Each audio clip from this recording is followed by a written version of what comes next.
Your kids could get free or low-cost health coverage from Medicaid or CHIP. Even if you've applied before, they may be eligible now. Kids up to age 19 are covered for checkups, vaccines, dentist visits, hospital care, and more. And if they already have Medicaid or CHIP, remember to renew every year. Visit insurekidsnow.gov or call 877-KIDS-NOW. Paid for by the U.S. Department of Health and Human Services.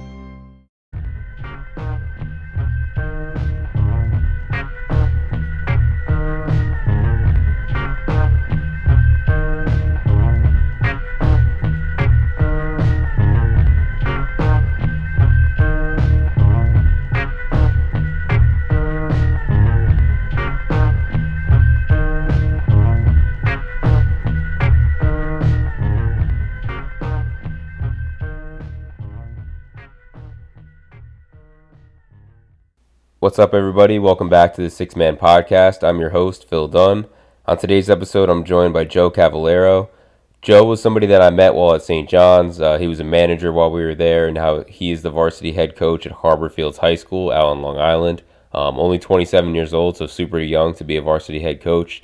Today's episode is great if you love basketball, especially the coaching side of it. We get in some really good stuff, just talking coaching stuff. Again, I just want to thank everybody for all the continued support for the podcast so far. Remind you, if you could please follow on Instagram, TikTok, YouTube, all that stuff, at the Six Man Podcast, as well as like, rate, subscribe, follow on Apple Podcasts, Spotify, wherever you listen to the podcast. Again, thanks so much for the support. Let's get to the interview with Joe. All right. I'm here with Joe Cavallaro. Joe, what's going on, man? Thanks for coming on. Thank you for having me. I'm very happy to be here. Yeah, I'm excited about this. So to start, talk a little bit about like your beginnings in basketball. Like, when did you first start getting into basketball as like a player and as a fan? Yeah, I mean, my life has been, all basketball all the time. And I think from an early age, like I was, thrown into it. Like my dad just made me and all my siblings play sports growing up. And at the moment I was playing like a million different sports and I was like, this is kind of insane, but I understand the process now of what he was trying to do. And I definitely fell in love with basketball. I mean, by like ninth grade, I think I was coaching like my little brother's intramural basketball team. And I was throughout high school. I would coach, I would play, I was a ref, I did scoreboards. Like I was just like around the game a ton, and just kind of fell in love with coaching when I realized, I'm a 6 foot kid from Long Island. I'm probably not going to the NBA or playing D1, but like I just wanted to be around the game as much as possible. And yeah, I just kind of fell in love with coaching from, honestly from working with my brother. He was probably the reason, why I loved it so much from that point. Yeah, but like it was from working with my brother, and from that, like I ended up, coaching. We went from an intramural team to coaching a CYO team to coaching an AAU team. And then, being in or when we were in college, actually, I was an assistant coach my junior and senior year for a high school on Long Island. So like throughout the winter, I would be like back and forth. I was working with the men's team at St. John's as well. And I would be going back and forth from like basketball to basketball to basketball. And like I never like burned out of it. Like I always like thoroughly enjoyed it the entire time. And yeah, I mean, it was just like it was. I did a lot of different things with the game, and it's just, basketball is a really cool thing where you can use it to take you pretty cool places and do pretty cool things and be around pretty cool people. And I was just very happy to work with people and be around the game that I loved so much. I love that, all basketball all the time. I could definitely relate to that. So from like your teenage years, you knew you wanted to coach as like something you did after college and like as a profession? Yeah, I mean, honestly, yeah, from like ninth grade, basically. I think honestly it was earlier than that when I coached. Like my little brother, he's 5 years younger than me, and yeah, when he was in second grade, it was the first year where in my town they have like a basketball league, and I was in seventh grade. Had no idea. I think about it all the time. I had no idea what I was doing back then. I was literally, I loved playing basketball when I was younger, and I was like, all right, like I want to, if my brother's gonna play, I want to make sure that I'm coaching and making sure that he's having a good experience just like I had. And I kind of fell in love with the whole process of everything of working with the kids, taking someone, helping someone get from point A to point B. That kind of thing is really cool to me. And I mean, back then it was literally like a second grade intramural team. The final score of our games was probably like 8-4. You know what I mean? Like it wasn't, Travel every possession. literally like the refs are just like literally the same age as me, just standing there, like looking at the wall. Like it was, it wasn't like a high level of anything, but I that kind of planted the seed where I was like, all right, this is actually something that's pretty cool and something that I want to do because I think I kind of realized early on, like I said, that I wasn't, my playing career is not that I wasn't terrible, but my playing career wasn't going to be anything more than high school basketball. So you talked about working with the men's team at St. John's. So obviously you were a manager while we were at St. John's. So talk a little bit about your experience of being a manager and talk about like some of your duties and like what you learned, stuff like that. Yeah, well, at St. John's, we had a lot of managers too. Like we had like 15 to 20 managers every year that I did it. And I think everybody kind of brought their different, strengths to the table. There was a lot of guys who were, doing film, a lot of guys who were helping out the guys with, whatever they needed. A lot of us I remember at the beginning of the years, we used to help the guys like move into their off campus dorms, which was, I thought was funny. But I think I kind of found my strength as being someone who could like, be on the court with the guys a little bit. And like, I think during practice, that was really where I I did the most stuff, as far as just like being out there with the pad and just like being next to like these like super athletic dudes who were, there for one job, and that was to win basketball games. And I learned so much from, Coach Greg St. Jean was an awesome, skills development guy, and I learned a lot about training from him, which is something else that I did a lot of during COVID. I would do a lot of training, and just being around those guys and being around those coaches was pretty cool. Greg St. Jean was a master coach, and I learned every single day. I feel like I was learning something different from him, whether it was like X's and O's or individual skill stuff. Um, but yeah, there was a lot of managers. I don't think people realize how many managers there were from a year to year basis. Like there was a lot of us. It was like a little army. There was more managers than there were players out there. It was crazy. So you mentioned Greg St. Jean. So like people like in the basketball world and realm know how like high level of a coach he is and how like highly spoken of he is. He's like he won a championship with the Lakers on their staff, coach for the Mavs, coach for the Suns, probably gonna be an NBA head coach pretty soon. So nice to hear you speaking highly of him. Did you like learn things while working at St. John's that you can now apply to coaching like at the high school level? Obviously it's like such different level guys, but do you think there are things that you can apply to high school? Yeah, I mean, I run Coach St. Jean's shell defense drill every single day with my varsity guys, like every single day. And I use the exact same terminology that he does. He had such a good vocab for the game too, which is another thing that I learned a lot from him.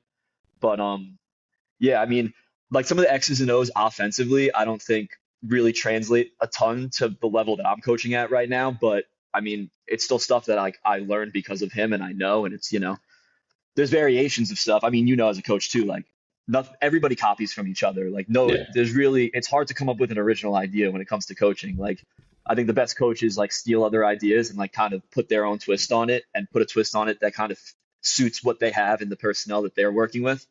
But just like the flows and the actions of that kind of stuff, I think that stuff was important. But like defensively, like the 4-on-4 shell defense drill that Coach Greg did every single day, I do every single day as well. And his closeout drill, like a lot of defensive stuff, I think that part of the game translates more to what I'm coaching right now than some of the offensive stuff. Just because I don't have 6'10" bigs who are soaring through the air dunking on people, Yeah. but I have some guys who can definitely compete and can definitely play at a pretty high level. And I think that having that vocab that I learned from Coach Greg, like it translates to the level that I'm at though, for sure. So coming out of St. John's, did you ever think about like pursuing a GA spot anywhere, or were you like ready to get into the Long Island high school scene right out of college?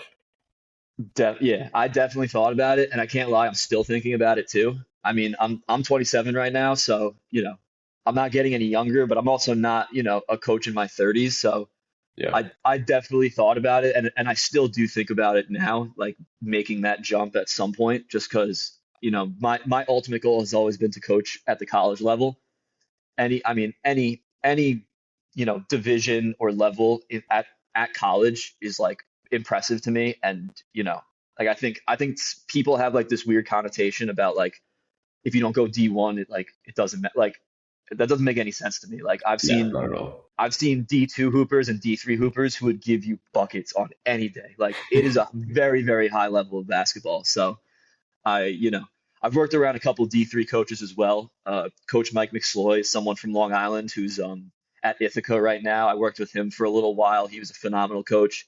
Coach Heenan is another coach I've worked with before. Um, he's at the D3 level. He's at St. Joe's. There's a bunch of coaches too, like a lot of coaches from the AAU organization I've worked for at Empire, have a lot of connections and have coached high level basketball as well. So I look at them and, not that I'm jealous, but I'm like, that's a place where, I could see myself being and being successful one day. Yeah, so I had another guest on earlier. His name is Dylan Hod, and he played Division 3, and he like brought up a good point that really stuck with me. He said like chase the fit, not the level, which like kind of goes back to what you said about like the playing like it's Division 1 or bust for some guys, which doesn't really make any sense because there's super high Division 3, Division 2 level basketball. Like I don't know how close you are to like Farmingdale, but I remember a few years ago Farmingdale they went like 28-3 and made it to like the third round of the NCAA tournament with like super high level guys. Um, but I don't think people realize how good college basketball is at every level. Yeah, they don't understand. And it's like disrespectful the way that people talk about Division 3. Like it doesn't Yeah, make any sense. And like to be honest, like there are a lot of dudes who are playing D3 right now who could and maybe should be at a Division 1 school. Like it's, you never know what you're gonna get. And it's yeah. like it's a very high level of basketball at the D3 level. So talk about like how you got involved with coaching high school. Obviously you talked about like doing it while you were still in college. Are you still coaching at the same high school that you did when you were when in college? No, not the same one that I was at when I was in college, but my first year out of college, I just wanted to coach at a school somewhere. So I went back to the school that I was from and that I went to school at.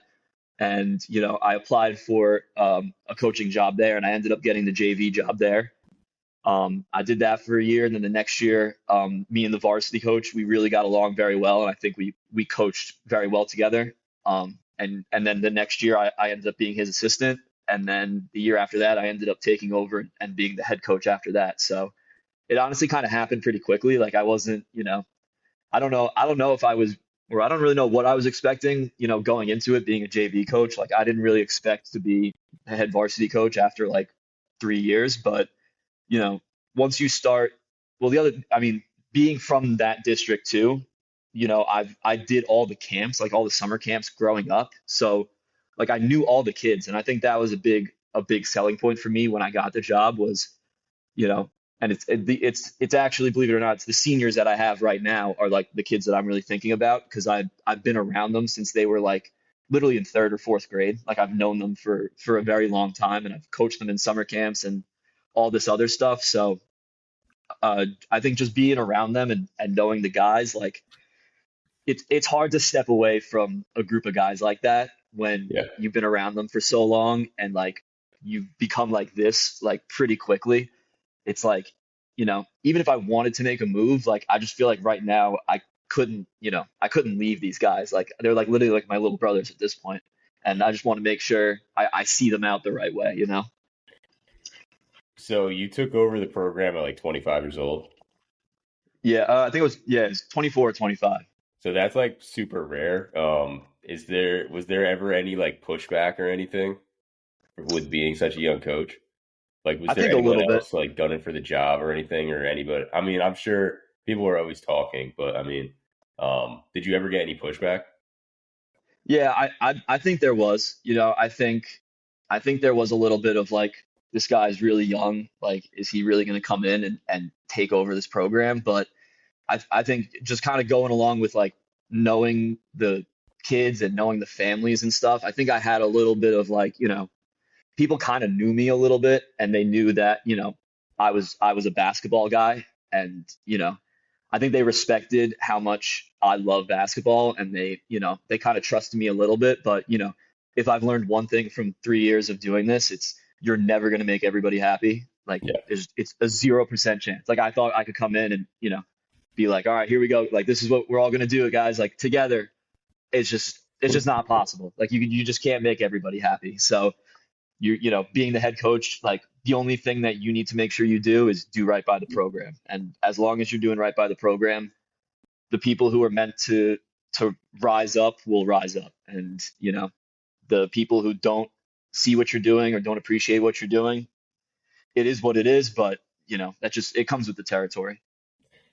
Yeah, that's one of like the toughest aspects of coaching is like obviously you're not going to make everybody happy. Everybody's always going to have a problem, but not that it should ever be about you because whenever you're making it about yourself over like you said the program or the kids, then you're in it for the wrong reason. But like Hmm. it's like if you guys are winning and playing well, it's probably because at least from an outsider's perspective, it's going to be like, oh, you got good players, the kids are good. If you're losing, it's never the players. It's always like, oh, the coach sucks, which is Yep, tough. But I mean, you every can't try time. to And please everybody.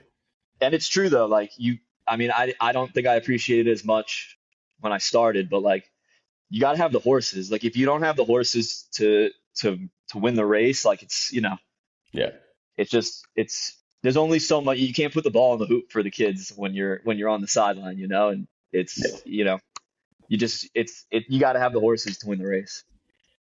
Did you ever struggle, or do you ever struggle with, like, as a young coach, like gaining respect from the kids? Like, obviously, you love basketball and work super hard, so I'm sure they could see that and gain respect from that. But just being so close in age is like it's something definitely that I see. Like, is it hard to gain the respect from the kids? I mean, I think in some ways it is, um, but in some ways it almost helps being younger because you I mean, I wasn't their age too long ago. I kind of You can know relate how to their them. brains, yeah, like I can relate to them and I kind of know what they're thinking before they even realize they're thinking it because I was in their shoes a while ago. But like I just think the biggest thing is like you got to build relationships, and if you show them how much you care about them, they'll start to care a little bit more about what you're trying to do. And I think like someone that I've worked with has always said the kids don't care how much you know until they know how much you care, and I think that that's like pretty spot on. Like they every single dude that I've ever coached, like they know how much I love them and they know how much I would fight to help them with whatever they need on or off the court. And I think that just kind of builds, a coach player relationship, but also like I could be an older brother if they needed help with whatever, and I was always looking out for them. And I think that kids can pick up on that. Like they can smell BS from a mile away. Like they know when you're not being genuine or being sincere or you're in it for the wrong reasons. So just, trying to do things the right way and build valuable relationships to, where I have kids that played for me 2 years ago that are sophomores in college. I text them, every week. I literally, before they left for school, I literally went and got pizza with like a whole bunch of them. Like I still have that relationship with them off the court as well, which I think, all the younger kids kind of can see as well, and pick up on that kind of stuff as well. Yeah, 100%. I love that, dude. I think that being younger and being able to relate to the kids on like a different level, because like obviously there's great coaches that have been coaching for 30 years that are a little bit older, and like you can have a relationship with them, but like it is a little bit different being like a high school kid and a high school player playing underneath like a 60, 65-year-old coach as opposed to 25, 26-year-old coach. Um, Yeah. so I agree with a lot of stuff you said. So more on like not so much like you kind of were just getting into it, but not so much like X's and O's stuff, but like talk a little bit about some of your philosophies in building culture and just like building a program in general beyond like X's and O's. Yeah, I mean, it's all. My biggest thing is like I love practice, and I think that's where you really build the culture because like you can't really fake it when you're in practice. You're either Yeah. like all in or you're not. Um, and I just try to create an environment where dudes are trying to push each other, trying to get each other better. I always use the phrase put one drop in the bucket every day, and then you look back on it after a month, and it's pretty full. And you're not going to make any huge strides overnight, but if you just come in every single day with an effort to get better, I think that goes a long way, and that's a winning culture. Is a bunch of guys who are just trying to get better every single day, and it doesn't matter how good you are or how good you think you are. Knowing that like there's room for improvement no matter what, and if you if I'm trying to get myself better, the person next to me is going to try to get himself better. And if he's not trying to get himself better, I'm going to go after him until he starts to try to get himself better. So creating that environment of like competitiveness, but having everybody be, having some humility in what they're doing. I think that's a winning culture. Yeah, I 100% agree with that. Like the whole idea of making practice hard so that the games are easier is definitely something that I agree with. Um, how do you like from like a coaching perspective? How do you get kids to buy into like the team over individual? Obviously, it's kind of like a hard question to answer. But I feel like once you get to like the college level, it's a little bit easier. Obviously, guys are always going to have egos and stuff like that. But like Division 1 level, it's like your job almost. So like when you're in high school and you don't really understand sacrificing your own personal stuff for the greater good of the team, how do you kind of get that message across to kids? That's a really good question, and I don't even know if there is like a concrete answer to it, but you know I think a lot of it comes down to the guys you have and like the character that they have. Um, and from my experience, if your best guys have that mentality, it trickles down to everybody else. But if your best guys are individual guys, that also trickles down to everybody else. So I think you just got to continue to preach the right things every single day.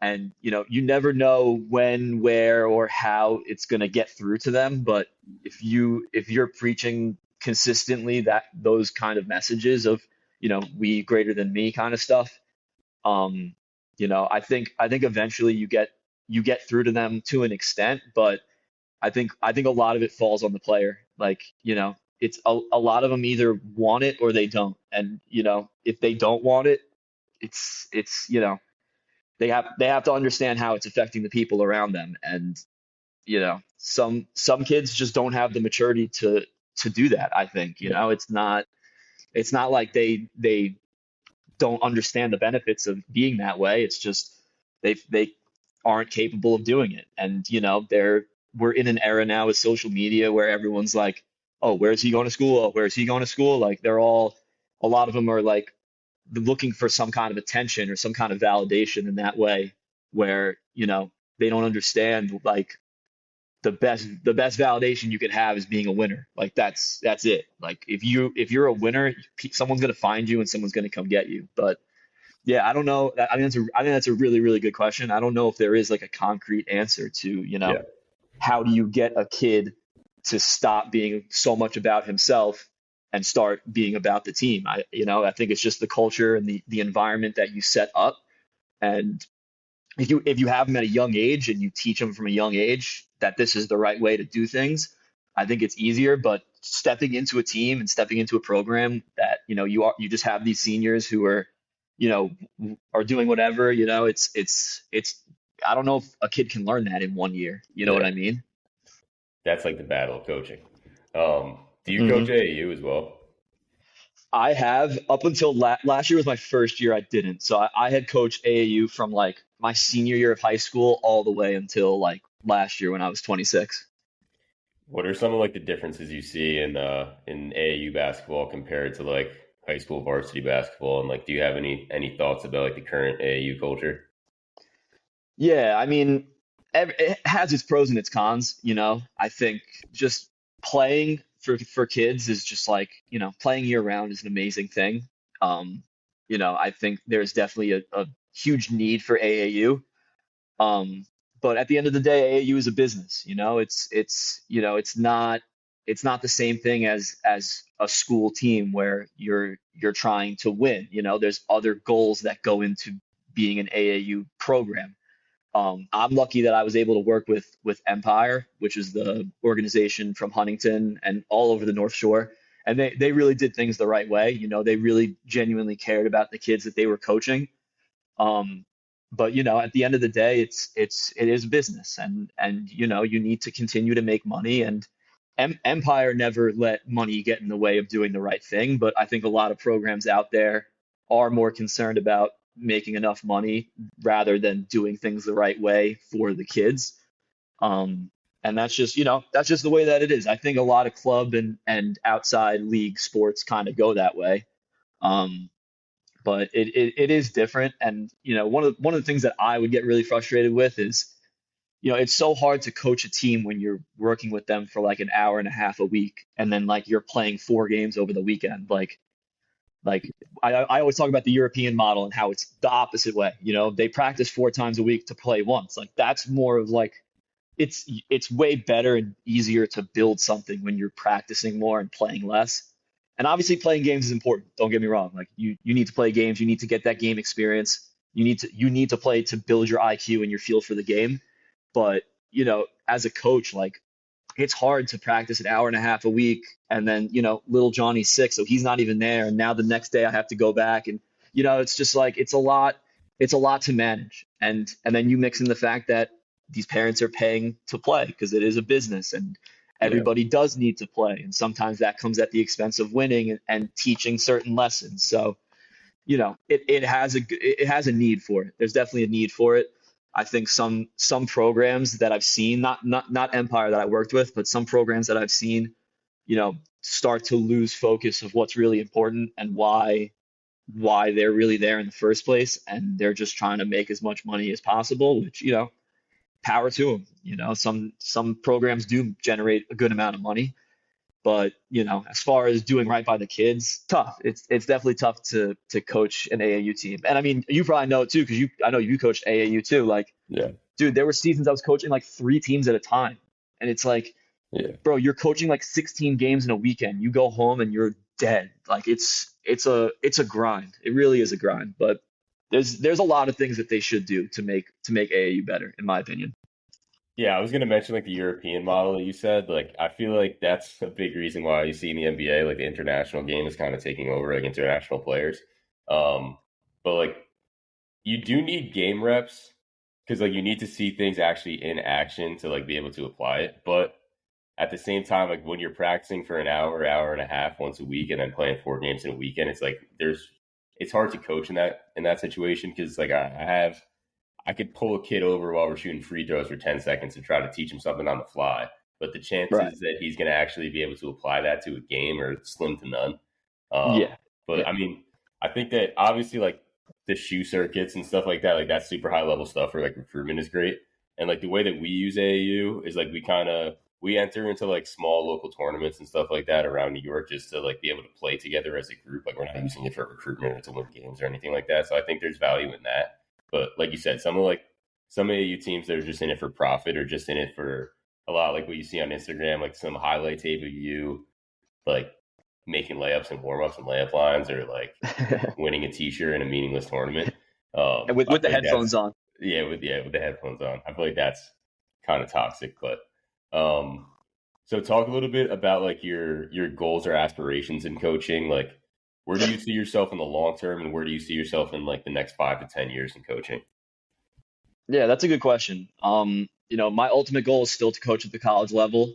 I do think that I'm going to be there at some point soon, but I'm a big believer in leaving a place better than you found it, and I feel like my work at Harborfields isn't done yet.